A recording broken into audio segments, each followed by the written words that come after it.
My presentation of this afternoon's lecture on the potential for cultural and sports diplomacy in supporting nation building, good governance, and the prevention of intercommunal violence. First, ladies and gentlemen, I would like to thank the Institute for having invited me to share with you ideas about this very important topic, particularly not only in the world of academia, but as well as to us as a new nation, as South Sudan, as a new people who will be embarked in what we call nation building, cultivating social cohesion, and strengthening national identity. I'm not an expert on culture and sports, as you heard from my biography, but I'm the Minister for Culture, Youth, and Sports. And in government, we have programs that we prepare in order to achieve our own objectives. But before that, I would like to say that my presentation is rather a mosaic of a multidisciplinary intellectual weaving and boarding within the grand field of international relations, or diplomacy, if you like. But specifically, I'll make an attempt to illuminate how the common thread that runs through sports and politics affects national, regional, and global peace and stability.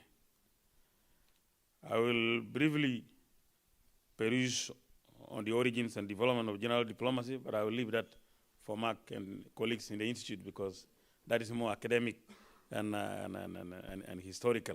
But I will highlight what I see to be the most important issues that I would like you to share, rather to me to share with you in this very brief encounter.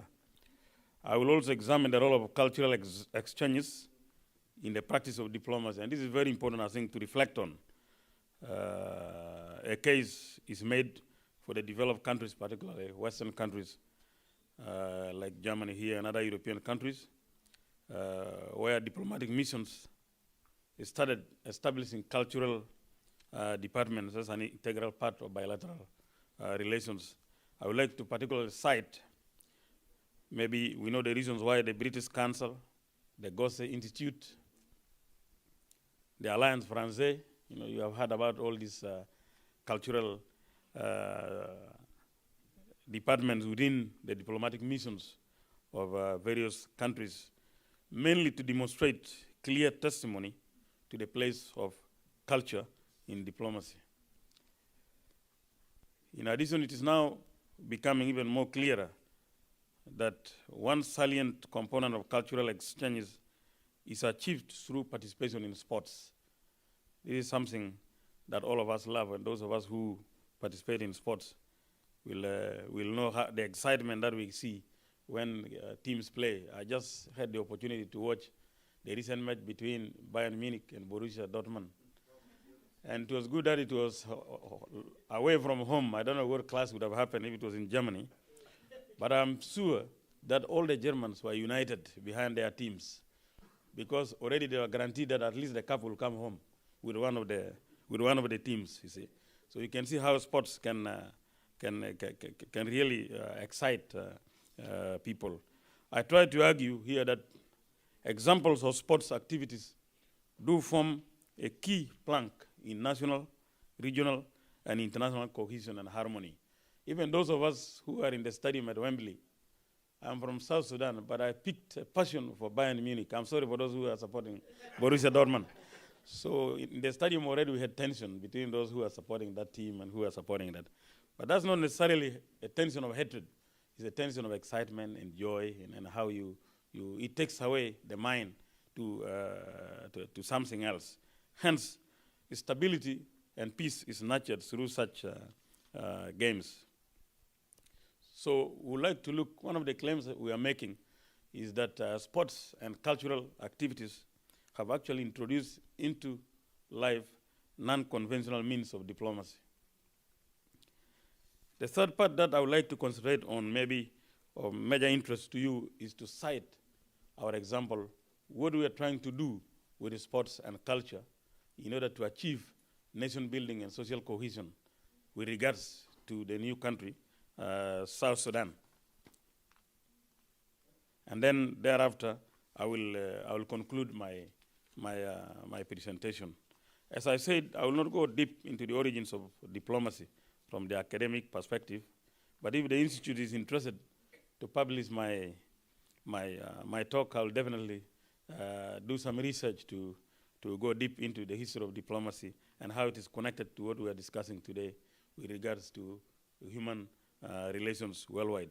But we know that diplomacy has undergone 4 historical periods. We know we have the ancient period, which is mainly European. We have the Middle Ages, again, European. Then the establishment of permanent missions, where we now have joined. That's why we have our ambassadors here, the ambassador from Burundi, ambassador from South Sudan, and many others. So we joined the era of diplomacy much later through this third level of diplomatic practice, through permanent missions. But why do we have permanent missions? Simply because we like to tell others about ourselves, isn't it? And others would like to hear about us. And that is why we establish missions here. Of course, the last stage where we are all together is the technological age. I will say something briefly about that. But we will all agree that even then, still scholars and institutions like here do have problems in how really to examine diplomacy historically and what would be considered as diplomatic practice conventionally. But I would like to say something about the technological age and how it is exciting of diplomacy today. The revolution, particularly in the fields of the internet, air travel, and communications, there is much even to come today. We talk about virtual diplomacy. For example, today you can take breakfast in Juba, in South Sudan, where I come from. You could easily end up having lunch in Brussels or London, and you end up with dinner in New York or Montreal. So you can see what type of world we are dealing with today. This means chief decision makers at the leadership levels are able to interact directly and almost instantly whenever the need arises. For example, now I have no reason why not to solve problems in my office now at the moment, because I can pick a phone and communicate with them directly. This is conventional diplomacy. Before I come to share with you what I see important in culture and sports, I would like to say something about the emergence of cultural industries and cultural policy in the context of globalization.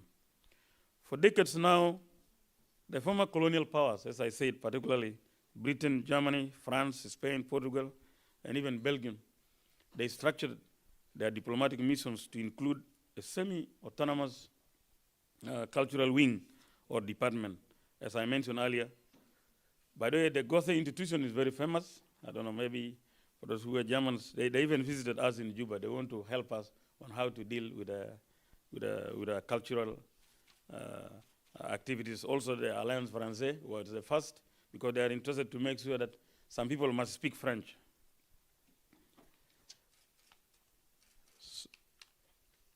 And many are also interested to make sure that their language is shared, their social interactions are felt. They even coordinate their cultural institutions, coordinate scholarships, and so on and so forth. So I'm mentioning this because I'm going to link it later on to how this all impacts to human relations.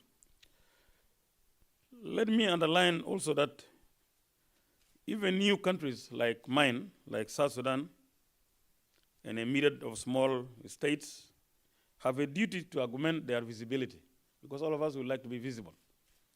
South Sudan would like not to be just seen in the map, but would like to be felt by some people elsewhere. Therefore, South Sudan has a neatly truncated foreign policy, mainly to brand, branding. We are not talking about branding. How do we brand South Sudan?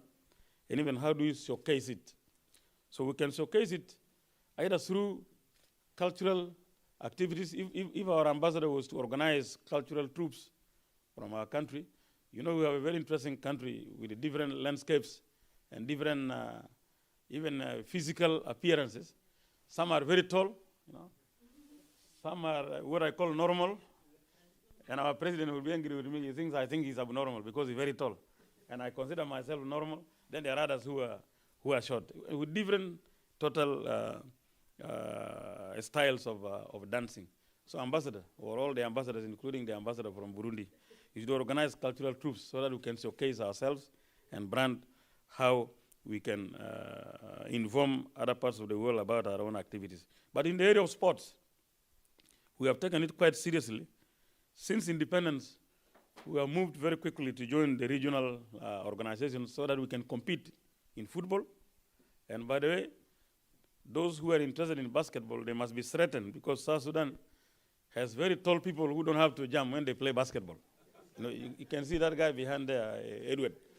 He will just throw. So we are now engaged in also organizing our basketball team, football team. Already we're actually playing with Burundi, Rwanda, Tanzania, Uganda in Sekava. We have also joined FIFA, and we have also joined, we are struggling now to join the International Olympic Committee. This is all because we have seen the importance of sports in branding or showcasing ourselves, as well as creating internal cohesion within the society.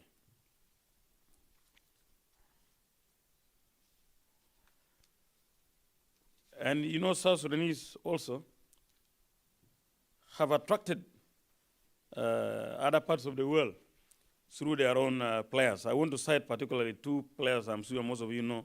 We had the late Manute Bol, who played for the NBA in the United States. And currently we have a young man called Luol Deng, who plays for Chicago Bulls. And I know that Obama likes him very much for that. And to us, it is very important because that is South Sudan. You're actually talking about South Sudan. This is the impact South Sudan diaspora has through sports. And some countries have even gone to hunt. And that's why Luol Deng, the unfortunate thing, cannot play for South Sudan because he's a British citizen. In fact, he played for UK in the London Olympics, so we lost him. Kenyans and other Africans have been hunted also down by Qataris, the Danes, and various others. So very soon we are going to have African diaspora through sports in most parts of the world. Other sportsmen, particularly in football, I know that the president of Burundi is a footballer. He used to play very well. Some of our sportsmen and women now have dual nationalities because of this interest, to the extent that President Moi one day said that, you know, who's the superpower? Those whose best athletes are poached or those who are poaching? And he had bad relations with the United States by then and some parts of Europe. So he was referring to but in a way he was appreciating how talent in sports is so critical in building national image. Allow me now to say very specifically about culture, sport and diplomacy, the way we would like to see it in South Sudan. Because as a new state, we would like to capitalize on our talents and on our potentials in order to excel in sports. So as far as the case of South Sudan is concerned, sports and cultural activities will play a pivotal role in fostering national identity and societal cohesion. This is very important. Just hardly 2 years, and with over 60 ethnic groups, but we are one of the most heterogeneous African with myriads of languages. So the challenge for the leadership and government is how to cement such diverse citizenry into one identity. And this is the struggle of many African countries, not only South Sudan. How are you going to manage 60 different nationalities and almost nearly 100 languages in a community like ours? What tools can be used to manage and achieve national identity? South Sudanese, how are we going to achieve this? To be sure, South Sudan is not the only direct country, that are diverse country. There are many in Africa and even beyond worldwide. For that reason, we in the Ministry of Culture, Youth and Sports have framed our policy and program of work to address such challenges affecting the nascent state by focusing on the following. One, we are using the media to explain the meaning of independence by focusing on and interpreting critical national symbols such as the flag, because sometimes when people hold their flags, they may think it's a piece of cloth, but they don't understand the meaning of a flag. So we are there explaining to our nationals, being diverse from over 60 ethnic groups, speaking different languages. We are trying to create a history which was already created through the long struggle, to tell them that, you know, by flying this flag, all of us, we are one people. It doesn't matter whether the ambassador is from a different ethnic group, the deputy and the other, all of us are diverse. But now the way we behave here, we want to show people that through this flag, we are one people. Then we have one more powerful element from the national symbols, the national anthem. You know, if you listen to our national anthem, it was even played in BBC, and it captures our historical background very well. It tells us, it acknowledges the sacrifices of our martyrs, you know. We tell them, this is how we came. Then we have the national emblem, you see. Then we use the contours of our maps of South Sudan, the terrains, and to show that this is a very, very important country. It is wealthy, it has potentials. If we can manage it well, it's going to benefit our generations to come. It is endowed with a lot of resources. So the text of the national anthem, the flag, and the rest capture the history of the struggle by paying tribute to our martyrs, heroes, and heroines, that they did not die in vain. And this is something we use in our ministry to really strengthen that.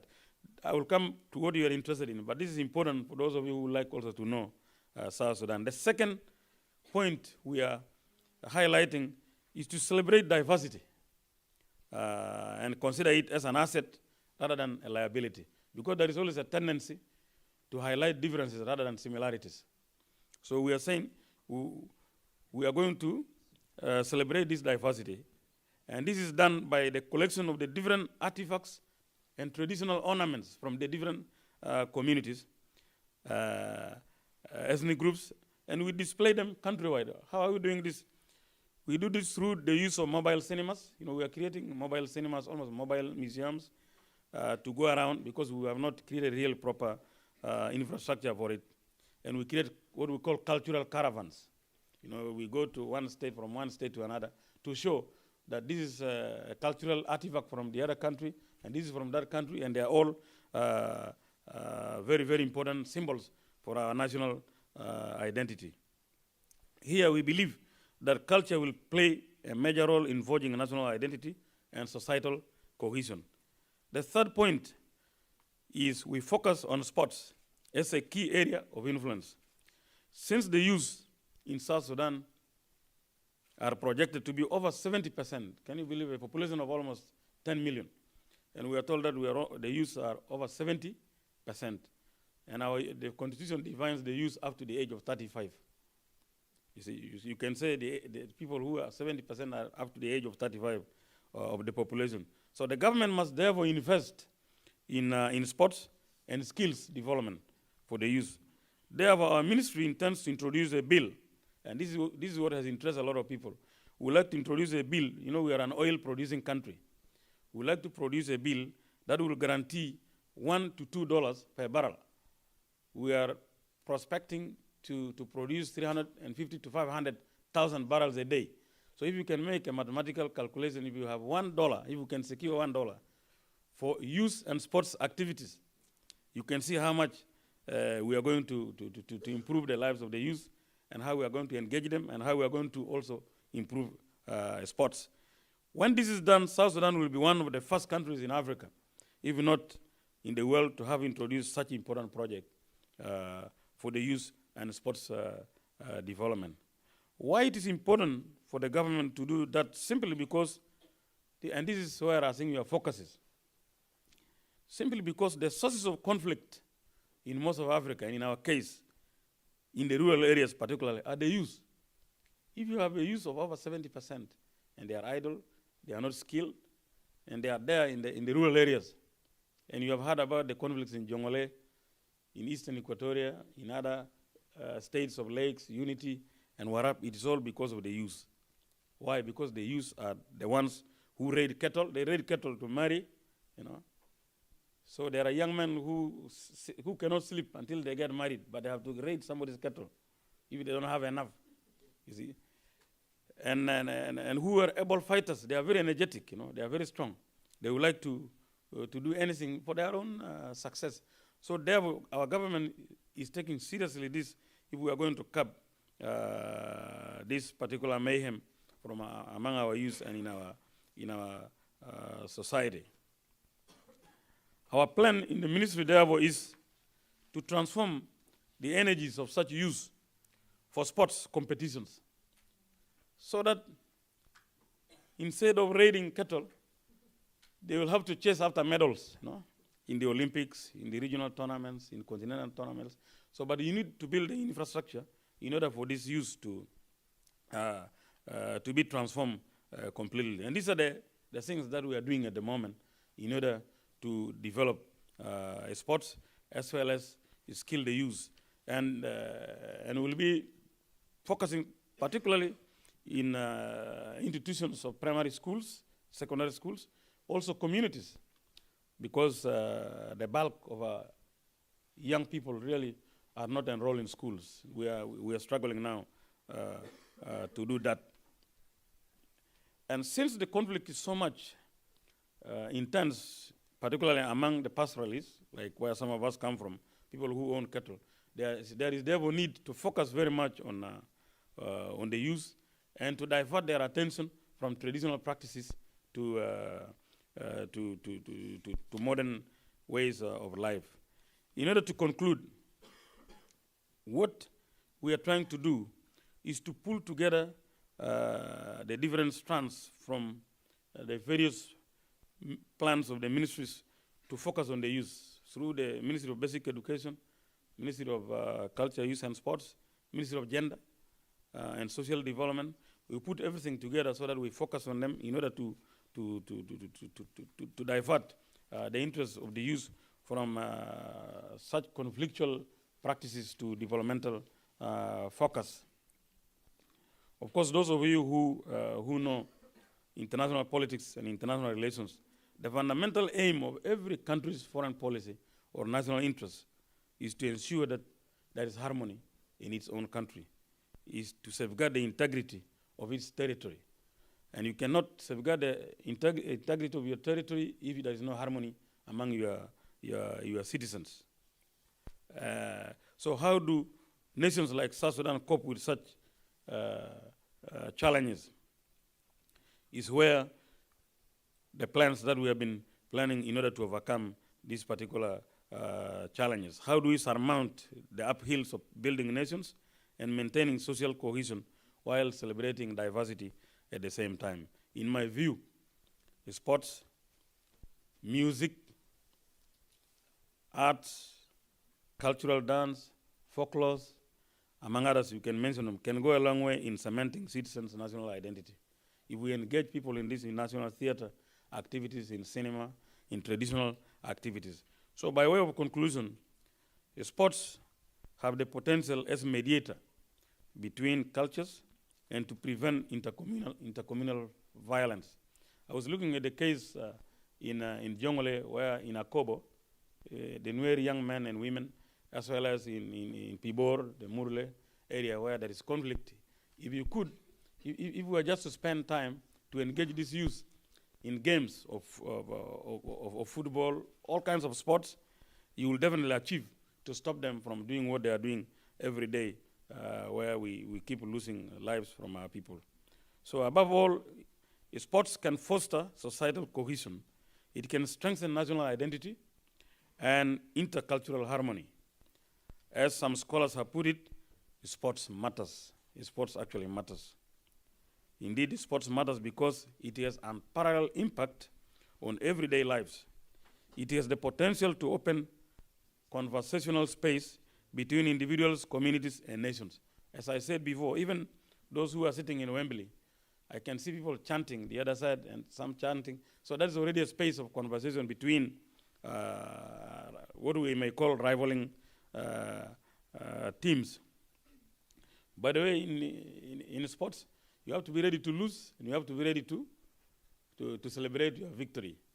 But the joy of victory and the anguish of losing are totally celebrated.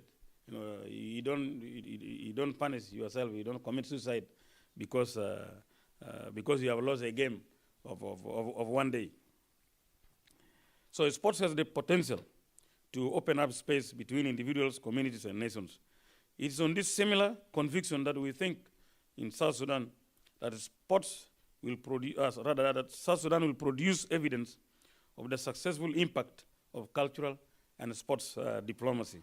Therefore, cultural and sports diplomacy are a new parameter upon which focus should be given in order to guarantee internal unity and social cohesion within, amongst communities, and within and amongst nations. Thank you very much.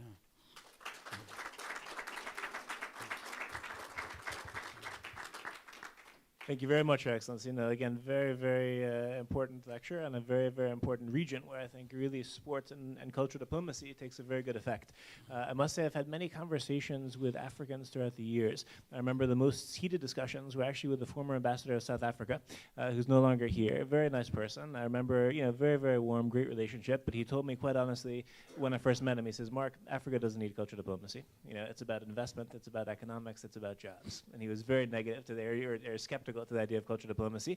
About 2 years later, towards the end of his term here, he came back and he says, Mark, South Africa does need cultural diplomacy. And he was discussing also the situation in South Africa where due to actually unemployment, etc., it did matter. And there were actually all kinds of conflicts between groups and cultures, etc. So there the connections were there. So in particular, it's important for you also coming from the African continent, I think, to give the address that you did. I think there is a potential. I think there really is a lot that can be done, whether it's before a conflict, during a conflict, or after a conflict. And again, we're very, very grateful that you took the time to come to the Institute today and to share with us your perspectives and your insights on the very important topic of sports and the impact that it can have, transcending borders and also bringing people together. So I would ask everyone to please join me in expressing our sincere gratitude to His Excellency, Minister Ofuho.